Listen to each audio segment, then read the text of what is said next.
Hello everyone, welcome to Eduora. I am your mentor of Science and Technology, Rudra Gautam, और आज हम इस section में बात करेंगे स्पेस टेक्नोलॉजी के बारे में, अंतरिक्ष प्रौद्योगिकी।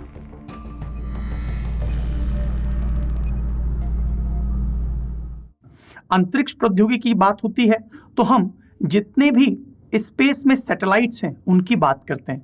फॉर एग्जाम्पल, स्पेस में सैटेलाइट्स कम्युनिकेशन सैटेलाइट्स भी हो सकते हैं, अर्थ ऑर्बिटल सैटेलाइट भी हो सकते हैं, अर्थ ऑब्जर्वेशन सैटेलाइट भी हो सकते हैं। इसके अलावा अर्थ में कहाँ कहाँ मिनरल्स पाए जाते हैं, कहाँ पृथ्वी पर मैपिंग की जाएगी, अर्बन प्लानिंग कैसे होगी।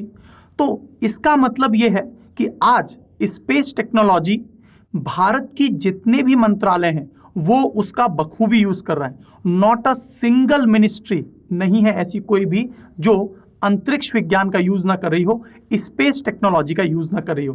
तो बात आती है अंतरिक्ष प्रौद्योगिकी क्या है, जो आज मानव जाति बाहरी अंतरिक्ष तक पहुंचने के लिए हम लोग आज एक्सो स्फीयर में भी पहुंच चुके हैं और साथ ही साथ में एक्सो स्पेस तक जा चुके हैं। उपग्रहों को लॉन्च करने, मतलब जो भी लॉन्च व्हीकल हैं PSLV, GSLV भारत के, जब चाइना की बात करें तो लॉन्ग मार्च 5B, तो इस प्रकार के लॉन्च व्हीकल हैं, एरियन लॉन्च व्हीकल है। इन लॉन्च व्हीकल की मदद से हम लोग सैटेलाइट्स को स्पेस में छोड़ते हैं। साथ ही साथ में नए उपग्रहों का पता लगाने, अर्थ ऑब्जर्वेटरी के अलावा ब्रह्मांड की ऑब्जर्वेटरी जैसे हबल टेलीस्कोप पूरे ब्रह्मांड का अध्ययन कर रहा है। तो इस प्रकार की स्पेस ऑब्जर्वेटरी को तो लगाया गया है, साथ ही साथ ग्राउंड बेस्ड अर्थ बेस्ड ऑब्जर्वेटरी को भी लगाया जा रहा है। इसके अलावा सूर्य के अध्ययन के लिए भारत की बात करें तो हम लोग बात करते हैं आदित्य L1 मिशन की, जिसे लैग्रांज 1 बिंदु पर लगाया गया है। साथ ही साथ पृथ्वी पर उपयोग के लिए एप्लीकेशन जॉब्स का मतलब क्या है कि हम पृथ्वी पर जितने भी प्रकार के एप्लीकेशंस का प्रयोग कर रहे हैं, इसका एग्जाम्पल देखें तो हम बात करेंगे कि नेशनल रिमोट सेंसिंग सेंटर है। नेशनल रिमोट सेंसिंग सेंटर जितने भी पृथ्वी पर रिसैट, ओशन सेट, मिनरल्स से रिलेटेड जो भी सैटेलाइट्स हैं वो सभी उनका अध्ययन कर रहे हैं और ये सभी data national remote sensing centre तक पहुंच रहा है। तो आज का जो लेक्चर है उसमें हम लोग दो इंपॉर्टेंट टॉपिक पर बात करेंगे। तो नेक्स्ट जो है उसमें हम लोग बात कर रहे हैं कि कौन कौन से क्वेश्चंस हैं, राइट। सो नेक्स्ट इज कि हम आज कुछ प्रश्नों पर चर्चा करेंगे। तो सबसे पहला आता है कि अंतरिक्ष तकनीक का क्या महत्व है, इस पर अभी हम चर्चा करने जा रहे हैं। साथ ही साथ में हम चर्चा करेंगे मानव जीवन में अंतरिक्ष तकनीक के बिना कैसे संभव नहीं है, मानव जीवन में अंतरिक्ष तकनीक क्यों इतनी ज़्यादा इंपॉर्टेंट है। तो अब जो चर्चा है हम इन्हीं बिंदुओं के साथ करेंगे। तो यहाँ हम देखेंगे कि किस प्रकार से स्पेस टेक्नोलॉजी का प्रयोग डिफेंस टेक्नोलॉजी में किया जा रहा है। एक एग्जाम्पल के तौर पे बात करें तो जब 1999 में कारगिल का युद्ध हो रहा था, कारगिल के युद्ध में हमें GPS लोकेशन की पोजीशन, एनिमी कंट्री मतलब पाकिस्तान की एक GPS की लोकेशन चाहिए थी, और अमेरिका चूंकि उस समय प्रो पाकिस्तान था, भारत को उसने मदद नहीं की। और वही समय था जब भारत ने ये सोच लिया कि हमें अपना ग्लोबल और रीजनल पोजीशनिंग सिस्टम पर काम करना चाहिए। तो देखिए डिफेंस टेक्नोलॉजी में हम लोग कैसे मदद कर रहे हैं स्पेस टेक्नोलॉजी की मदद से, कि डिफेंस टेक्नोलॉजी में यहाँ हम regional navigation system, global navigation system, जिससे हमें पिन पॉइंट इंफॉर्मेशन का पता चलता है कि एनिमी की लोकेशन, या फिर फॉरेस्ट के केस में फॉरेस्ट कहाँ कहाँ पर है, कितना परसेंटेज अमाउंट है, कैनोपी साइज कितना है, राइट। इसके अलावा न्यूक्लियर टेक्नोलॉजी में बात करें तो स्पेस टेक्नोलॉजी न्यूक्लियर टेक्नोलॉजी में इस प्रकार मदद करती है कि जो भारत में थोरियम आधारित उत्पाद हैं वो हमें नॉर्मली किस किस लोकेशन में मिलेंगे। तो इन सभी को पता लगाने के लिए हम स्पेस से लगातार इसका अध्ययन करते हैं और मिनरोलॉजिकल मैपिंग करते हैं। सो स्पेस टेक्नोलॉजी के बिना यदि हम सोचें कि डिफेंस टेक्नोलॉजी संभव है, it is not possible. Nuclear technology, उसके जो इनपुट्स चाहिए, इट इज़ नॉट पॉसिबल। साथ ही साथ में स्पेस टेक्नोलॉजी आज की तारीख में ऐसा कोई एरिया नहीं है, चाहे वो कम्युनिकेशन टेक्नोलॉजी की बात करें, चाहे संदेशों को द्रुतगामी तरीके से भेजने की बात करें, चाहे नैनो टेक्नोलॉजी की बात करें, रोबोटिक्स की बात करें, तो देखिए आज की तारीख में स्पेस टेक्नोलॉजी में रोबोटिक्स भी मर्ज होता है। रोबोटिक्स कैसे मर्ज होता है? क्योंकि आजकल सभी चीज़ें ऑटोनॉमस चल रही है। जब हम इंटरनेशनल स्पेस स्टेशन की बात करते हैं तो इंटरनेशनल स्पेस स्टेशन में भी क्या होता है? ऑटोनॉमस चीज़ें अपने आप स्वचालित काम करती हैं। साथ ही साथ में आज की तारीख में जब ओशियन टेक्नोलॉजी की बात करते हैं तो ओशियन पेट्रोल व्हीकल, ये जो ओशियन पेट्रोल व्हीकल्स हैं इनका भी हम लोग प्रयोग इसमें करते हैं। तो यहाँ पर जब डिफेंस टेक्नोलॉजी को हम एम्बेड करें स्पेस टेक्नोलॉजी से, तो हमारा डिफेंस का उद्देश्य क्या होता है? वी हैव डेटरेंस कैपेसिटी, और डेटरेंस कैपेसिटी मतलब निवारक क्षमता। सामने वाला जो देश है उसको हम कैसे रोक सकते हैं। भारत का कभी भी कोई एग्रेसिव एजेंडा नहीं होता, हम हमेशा डिफेंसिव खेलते हैं, और इसीलिए डिफेंस में हमें land army, air army, water navy, space virtual region, और साथ ही साथ में जो सर्ट इन, जो भारत की computer emergency response team of India, इन सभी में फास्ट प्रोसेसिंग के लिए हमें स्पेस टेक्नोलॉजी की आवश्यकता होती है। यहाँ पर एक और बात हमें पता होनी चाहिए कि भारत में blue water navy, white water navy, इस प्रकार की टर्म्स भी सुनने में आती है। इन सभी को जब हम कंबाइंड रूप में, समग्र रूप से देखते हैं, तब स्पेस टेक्नोलॉजी ओवरऑल डिप्लॉयमेंट के रूप में आती है। तो भारत को सभी प्रकार के युद्ध लड़ने की क्षमता तभी प्राप्त हो सकती है जब हम अंतरिक्ष तकनीक का व्यापक प्रयोग कर रहे हो। साइबर युद्ध की क्षमता के लिए भी हमें स्पेस टेक्नोलॉजी की आवश्यकता है। वायु युद्ध मतलब एयर वॉर की क्षमता के लिए, कैपेबिलिटीज के लिए, नेविगेशन, पोजीशनिंग के लिए हमें स्पेस टेक्नोलॉजी की आवश्यकता है। और यहाँ पर भारत का जो Indian regional navigation satellite system, जिसे हम नाविक के नाम से भी जानते हैं, उसका प्रयोग करके पिन पॉइंट लोकेशन गेट करते हैं। तो जीपीएस की क्षमता एक इंपॉर्टेंट है, राइट।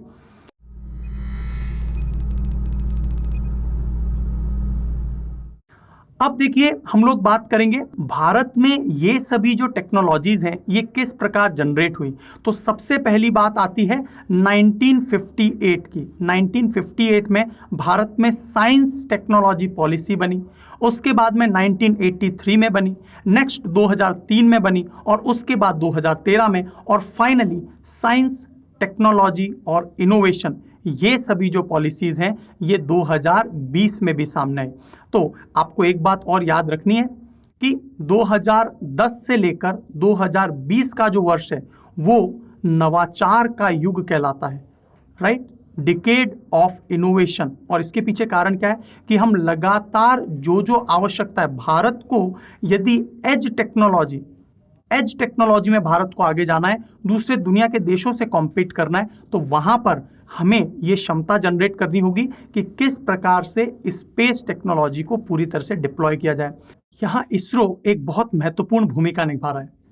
साइंस, टेक्नोलॉजी और इनोवेशन की बात करें तो 1958 में भारत की पहली वैज्ञानिक नीति संकल्प आया। 1958 का मतलब जवाहरलाल नेहरू जी के कार्यकाल में। तो पहली साइंटिफिक पॉलिसी रेजोल्यूशन, उसके बाद भारत में इसको और बढ़ावा देने के लिए 1983 में new policy related to science and technology आई, नई नीतियाँ।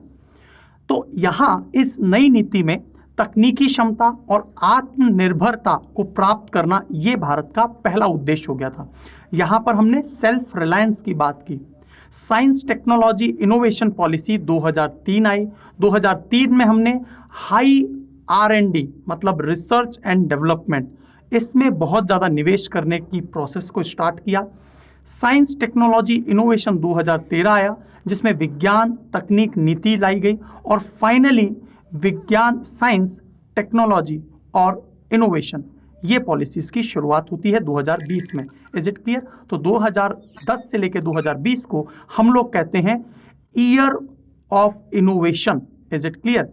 तो यहाँ पर जो ऑब्जेक्टिव्स हैं साइंस, टेक्नोलॉजी, इनोवेशन पॉलिसी 2020 के, यहाँ पर भारत को अपनी स्ट्रेंथ और वीकनेस को देखना होगा, कहाँ कहाँ भारत के साइंस एंड टेक्नोलॉजी में कमियां हैं।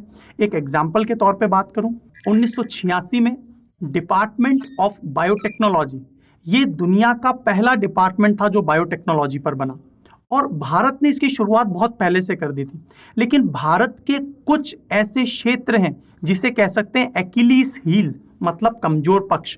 जैसे एक एग्जाम्पल के तौर पे भारत में उस गति से क्वांटम टेक्नोलॉजी पर रिसर्च नहीं हो रहा है, तो यहाँ पर क्वांटम टेक्नोलॉजी पर किस प्रकार से जो हमारे प्राइवेट प्लेयर्स हैं उन्हें योगदान देना चाहिए। जैसे विश्व के देशों में हो रहा है, यूनाइटेड स्टेट्स ऑफ अमेरिका में गूगल, अमेजोन काम कर रहे हैं, चाइना में अपने क्वांटम टेक्नोलॉजी सेंटर्स बनाए जा रहे हैं, तो भारत में भी इस प्रकार के सेंटर्स को एड ऑन करना होगा। तो हमारी वीकनेस, स्ट्रेंथ, राइट, कैपेबिलिटीज को जनरेट करना और इसको तेजी से डिप्लॉयमेंट करना, और साथ ही साथ में स्किल को, कौशल को इंप्रूव करते जाना।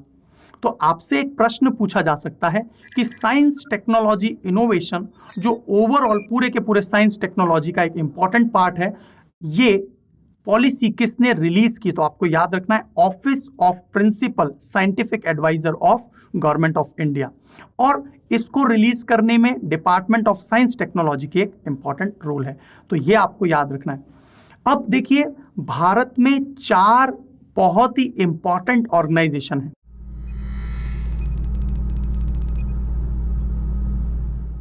डिपार्टमेंट ऑफ एटॉमिक एनर्जी, इसकी स्थापना 1954 में होती है। डिपार्टमेंट ऑफ स्पेस, इसकी स्थापना 1972 में होती है with the help of professor Satish Dhawan. Department of biotechnology, इसकी स्थापना 1986 में होती है और भारत इसका अग्रणीय देश था। और साथ ही साथ न्यूक्लियर वेपन कमांड, जो भारत की न्यूक्लियर वेपन कमांड है, इसकी स्थापना होती है 2003 में। तो ये 4 संस्थाएं, department of atomic energy, department of space, department of biotechnology और न्यूक्लियर कमांड अथॉरिटी, ये चारों डायरेक्ट ऑब्जर्वेशन में होती है प्राइम मिनिस्टर के। तो आपको इसके इंपॉर्टेंस से पता चल गया होगा कि डिपार्टमेंट ऑफ स्पेस कितना इंपॉर्टेंट रोल प्ले करता है भारत के ओवरऑल डेवलपमेंट, एक हॉलिस्टिक या समग्र विकास में। देखिए, जब हम लोग बात करते हैं आर्टिकल 21 की, इंडियन पॉलिटी की बात करते हैं, प्राण और दैहिक स्वतंत्रता, मतलब राइट टू लाइफ, तो यहां पर हमें जब प्राइवेसी की बात करें, पेयजल सैनिटेशन की बात करें, भोजन की बात करें, आवास की बात करें, स्वास्थ्य की बात करें, शिक्षा की बात करें, इन सभी को सुचारू रूप से चलाने के लिए शिक्षा के केस में टेली एजुकेशन, हेल्थ के सेक्टर में टेलीमेडिसिन, आवास के सेक्टर में अर्बन प्लानिंग जो हो रहा है, rural planning, agricultural planning, forest planning, भोजन की बात करें तो फूड सिक्योरिटी। फूड सिक्योरिटी तभी पॉसिबल होगा जब हमें पूरा कैलकुलेशन डेटा पता हो कि भारत में कहाँ कहाँ उत्पादकता सबसे ज़्यादा हो सकती है। और पेयजल, वाटर सैनिटेशन, जो कि प्राइम मोस्ट फैक्टर है, सबसे इंपॉर्टेंट है कि किसी भी स्थान में पेयजल को विशेष प्रोविजन दिया जाए। तो इस प्रकार से स्पष्ट होता है कि बिना अंतरिक्ष तकनीक के मानव की न्यूनतम जरूरतों को पूरा नहीं किया जा सकता। और भारत में चूंकि संसाधन सीमित है, हम हमेशा बात करते हैं कि भारत 2.4% एरिया विश्व का है और जनसंख्या की बात करें तो 17.5 है। तो रिसोर्सेज जो हैं वो बहुत कम हैं और इनको पूरी तरह से यूटिलाइज करने के लिए स्पेस टेक्नोलॉजी इज मस्ट। तो ये सभी वो सेक्शन है जिसमें हम डिस्कस कर रहे हैं कि कहाँ कहाँ स्पेस टेक्नोलॉजी बहुत इंपॉर्टेंट है and why it helps in holistic development, समग्र विकास में कैसे मदद करेगा। कैपेसिटी बिल्डिंग की बात करें तो हमें एनर्जी सिक्योरिटी चाहिए, हमें कम्युनिकेशन चाहिए, ट्रांसपोर्टेशन मूवमेंट आसानी से चलता रहे, नेविगेशन आसानी से होता रहे, बैंकिंग, इंश्योरेंस। देखिए, एक बहुत इंपॉर्टेंट बात आती है कि स्पेस टेक्नोलॉजी बैंकिंग, इंश्योरेंस में कैसे मदद करता है। आपने देखा है भारत में आज की तारीख में जो साइक्लोन्स आते हैं उनका 4-5 दिन पहले ही प्रेडिक्शन हो जाता है। तो इससे क्या पता चलता है, वे सभी एरिया जहां पर संभावनाएं सबसे ज्यादा हैं साइक्लोन की, डिजास्टर की, क्लाउड बर्स्ट की, हैवी रेनफॉल की, उसका पहले से ही प्रेडिक्शन कर लिया जाता है और इस हिसाब से उस रीजन को सब डिवाइड कर दिया जाता है और वहां पर इंश्योरेंस की स्कीम को उसी प्रकार से लागू किया जाता है। तो इस प्रकार से space technology again playing an important role for insurance. Is it clear?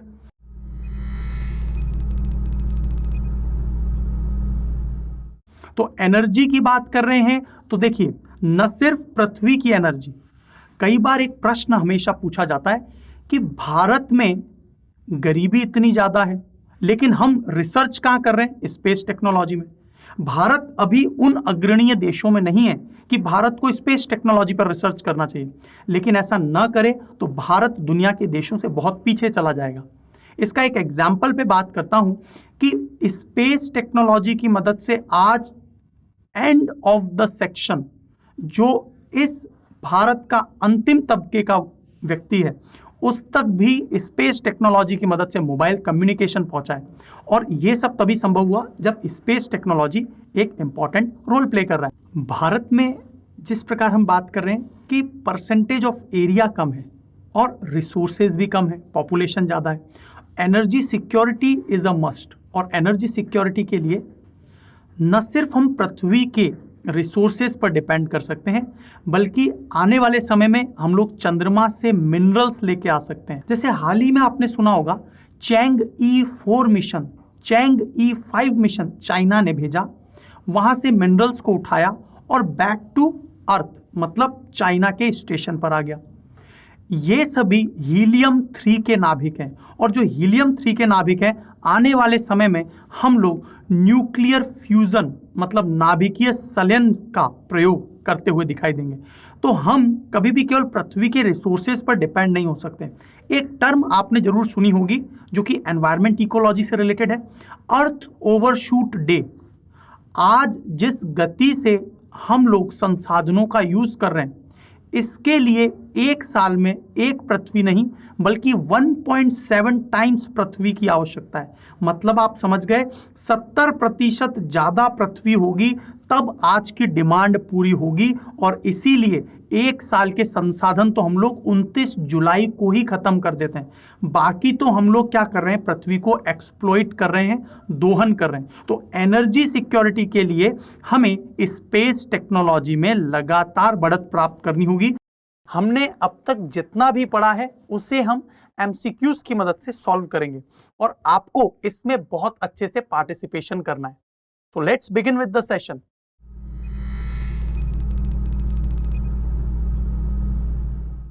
यहां पर सबसे पहला प्रश्न आपकी स्क्रीन पर है कि पीएसएलवी के बारे में निम्नलिखित में से कौन सा कथन सही है? द फर्स्ट स्टेटमेंट इज इसमें 3 चरण होते हैं। सेकंड स्टेटमेंट, इसमें तरल और ठोस दोनों अवस्थाएं हैं। यहां पर तरल और ठोस का मतलब किससे है? हम लोग इसके स्टेजेस या चरण या फिर प्रोपेलेंट के बारे में बात कर रहे हैं। तीसरा स्टेटमेंट है यह उपग्रहों को ध्रुवीय कक्षाओं में लॉन्च नहीं कर सकता। आपको बताना है निम्न तीनों में से कौन कौन से स्टेटमेंट सही हैं। तो देखिए, पहला ऑप्शन है A option 1 and 3 only, these are correct. B option is 3 and 2 only. C option only 2 correct. D option all the statements 1, 2, 3 are correct. So students, आप यहां पर एलिमिनेशन करिए। एलिमिनेशन का मतलब जो ऑप्शन आपको गलत लगता है उसे हटा दीजिए। तो सबसे पहले बात आती है, क्या 3 चरण का स्टेज है? नहीं है, बिल्कुल नहीं है। पीएसएलवी एक 4 चरण का रॉकेट है, इसीलिए पहला स्टेटमेंट गलत हो गया। जब पहला गलत हो गया तो ए और डी ऑप्शन सही नहीं हो सकते। This is known as the elimination round. इसको करने के बाद आपके पास 50-50 ऑप्शन बच गए, मतलब या तो बी सही है या सी सही है। हमने पढ़ा था पीएसएलवी में दोनों तरल और ठोस दोनों अवस्थाएं हैं, इसलिए second statement is correct. Third statement देखते हैं, तो उपग्रहों को ध्रुवीय कक्षाओं में लॉन्च नहीं किया जा सकता। मैंने आपको बताया था ध्रुवीय कक्षाओं में, सन सिंक्रोनस कक्षा में, जियो स्टेशनरी लॉन्च व्हीकल में भी हम लोग, इसका मतलब इसे ध्रुवीय कक्षाओं में, सन सिंक्रोनस मतलब सूर्य तुल्यकारी कक्षा, साथ ही साथ में हम इसे भेज सकते हैं जीईओ में भी। सभी कक्षाओं में पीएसएलवी की मदद से ये रॉकेट लॉन्च किया जा सकता है। तो इसका मतलब थर्ड स्टेटमेंट और फर्स्ट इनकरेक्ट हो गए। So the only correct answer is second only, दूसरा स्टेटमेंट सही है। सो नेक्स्ट क्वेश्चन, श्रीहरिकोटा निम्नलिखित में से किस राज्य में स्थित है? Option A Tamil Nadu, option B Kerala, option C Andhra Pradesh या ऑप्शन डी कर्नाटका। हमने डिस्कस किया था कि श्रीहरिकोटा आंध्र प्रदेश में लोकेटेड है। So correct answer is option C. यह पुलिकट झील के किनारे पर स्थित है और यहीं पर श्रीहरिकोटा का शार स्टेशन अवेलेबल है।